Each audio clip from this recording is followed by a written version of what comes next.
হাদিসের মধ্যে আল্লাহর প্রিয় নবী নূর নবী মুহাম্মদ সাল্লাল্লাহু আলাইহি ওয়াসাল্লাম তিনি বলেছেন, পিতামাতার খেদমত না করলে যে মরণের সময় কালেমা নসিব হবে না, এই রকম একটা ঘটনা এখন আমি আপনাদের সম্মুখে উন্মুক্ত করে দিতে চাই। আল্লাহর প্রিয় নবী নূর নবী মুহাম্মদ সাল্লাল্লাহু আলাইহি ওয়াসাল্লামের একজন সাহাবা ছিলেন, তার নাম ছিল আলকামা। জোরে বলেন কি নাম ছিল? তার নামটা ছিল আলকামা। আলকামা আল্লাহর ইবাদত বন্দেগী করে করে আল্লাহর নবীকে সন্তুষ্ট করে ফেলেছিল। এ বাজার, এই আলকামাকে যখন তার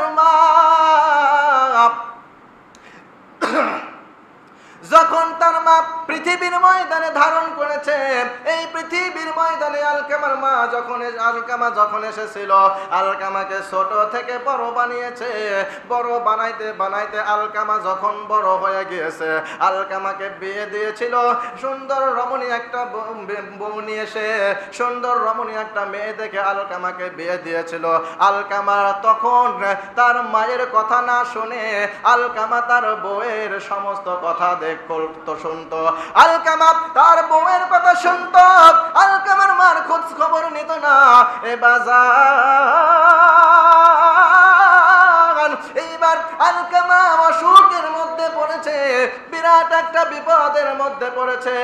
আলকামা আল্লাহর নবী মুহাম্মদ সাল্লাল্লাহু আলাইহি ওয়াসাল্লামের দরবারে যায় না। আলকামাকে বেশ কিছুদিন দেখা যায় না। আল্লাহর নবী নূর নবী মুহাম্মদ সাল্লাল্লাহু আলাইহি ওয়াসাল্লাম সাহাবীদেরকে ডেকে ডেকে বললেন, সাহাবীরা, আমার আলকামার কোনো কিছু হয়েছে নাকি? আলকামা অনেক দিন হলো আমার সঙ্গে দেখা করে না, আমার দরবারে আসে না। আলকামার কি কোনো কিছু হয়েছে?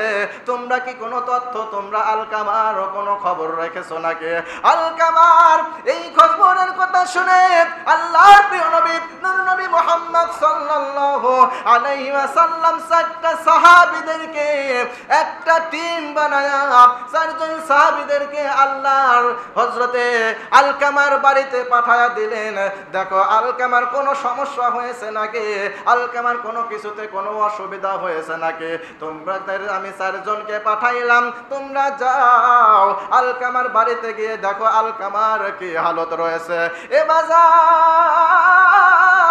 চারজন সাহাবী, আল্লাহর নবীর চারজন বিখ্যাত সাহাবী আলকামার বাড়িতে চলে আসলেন। আলকামার বাড়িতে এসে দেখলেন আলকামা মৃত্যুর যন্ত্রণায় ছটফট করতেছে, এত কষ্ট হচ্ছে, আলকামার মুখ দিয়ে কালেমা নসিব হচ্ছে না, জান যাই যাই অবস্থা কিন্তু যায় না, রুহটা বের হয়ে যাওয়া অবস্থা কিন্তু রুহটা বের হতেছে না। ও সোনার বাপজান মুসলমান যুবক ভাইরা আমার, এইটা আল্লাহর নবী মুহাম্মদ সাল্লাল্লাহু আলাইহি ওয়াসাল্লামের সাহাবীরা দেখলেন। আল্লাহর নবীর সাহাবীরা দেখলেন, আল্লাহর নবীর সাহাবীরা দেখা মাত্রই চলে গেলেন আল্লাহর নবীর দরবারে। আল্লাহর নবীর দরবারে গিয়ে আল্লাহর প্রিয় নবী নূর নবী মুহাম্মদ সাল্লাল্লাহু আলাইহি ওয়াসাল্লামকে বলতেছেন, ইয়া রাসূলুল্লাহ, ইয়া হাবিবাল্লাহ, হুজুর গো, আলকামার এমন অবস্থা হয়েছে, আলকামা মৃত্যুর শয্যায় পাঞ্জা লড়তেছে, আলকামা তার মুখ দিয়ে কালেমা নসিব হচ্ছে না, শুধুমাত্র কেবলমাত্র আলকামা একটু জান উপযোগী রয়েছে, আলকামার মৃত্যু যন্ত্রণায় ছটফট করতেছে। ও সোনার বাপজান মুসলমান যুবক ভাইরা আমার, এইবার আল্লাহর নবী সাহাবীদেরকে প্রশ্ন করলেন, ও আমার সাহাবীরা, আলকামার বাড়িতে কি কোনো গার্জিয়ান আছে নাকি?